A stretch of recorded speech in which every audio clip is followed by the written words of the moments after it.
I'm going to ask you a few questions. What is a steam engine and how is it different from other engines? Well, now, a steam engine is like a sophisticated teapot. In other words, you boil water, which creates steam, and then they capture the steam and move it to the piston, and it moves the pistons back and forth, which creates the energy to move the wheels from the side rods. So that makes it different from like a diesel engine. A diesel engine has a gas or a diesel-powered motor that turns a generator that creates electricity, and they have traction motors on the axles, and that generates the energy to move the motors, which creates the force that moves and propels the diesel engine. Okay. Let's see. Now, the second question. How did the inventor of the steam engine know that steam could be a good source of power for a locomotive? Well, it took many, many years.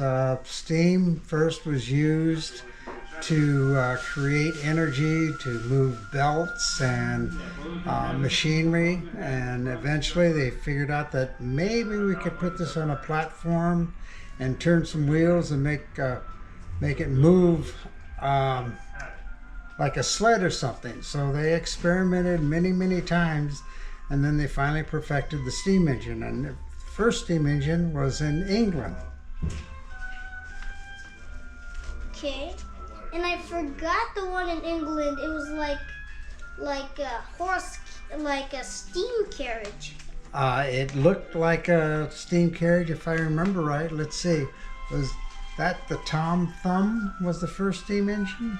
Well, the Tom Thumb was in the United States. Oh, that was the United States. Okay, that could have been the first steam engine in the United States. Yes. Let's see. I didn't do my history, so I don't remember what the first steam engine was. That's okay. Okay, question number 3. How can you put oil into the firebox of an oil-burning locomotive? Well, oil is kind of interesting. It actually goes through an atomizer, or like a sprayer. And they actually pressurize the oil, and it sprays into the firebox, which is, of course, got hot gases and a flame in there, which heats up the chamber, which creates the hot chamber to boil the water inside this locomotive boiler. Okay. Now question number 4. How does water from the tender travel to the locomotive? It actually, some tenders, like on the Southern Pacific, they pressurize the tender for both the water and the oil, so that would move along to get up to the locomotive. Most of the time they use steam to pressurize, so they use steam 2 ways, one to move the cylinders and one to pressurize the tender, and also they use steam to heat up the oil so it'd flow better. Okay, let's see. We're almost to the last question. No problem, Maximus. How do you start a fire for the firebox of a locomotive? How do you start a fire?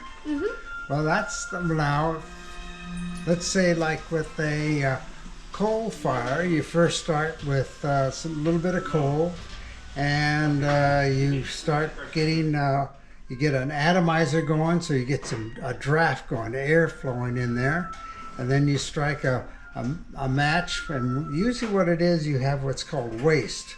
So it's like a cotton ball that they soak in a little bit of kerosene, they light that, and they throw it in the firebox, and that starts the fire. Ooh. Okay, the last question. How does the steam power the piston for a locomotive? Well, steam power, it's got 2 valves. One that allows the steam to go in, and when the steam is going in, it's pushing that piston, which is exhausting the exhaust on the other stroke.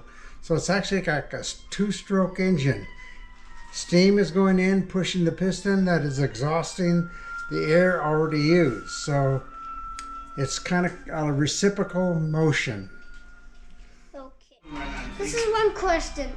Have you ever been inside an operating steam locomotive or ever driven one?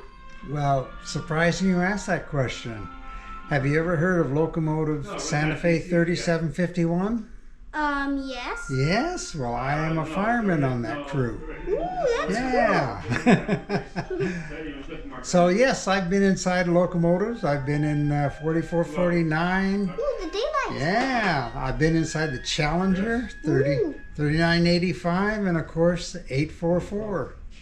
Have not been aboard the big boy yet, though. Had an opportunity, but just couldn't do it. I wish the AC-9 still existed so you could, like, put oil or coal inside the tender. Well, you either have oil or coal. You can't have both.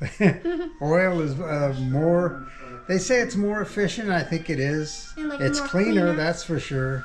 And it's a lot easier for me as a fireman to just turn a valve instead of having to shovel all that coal. Okay, is that your question? Yeah. All right. Bye.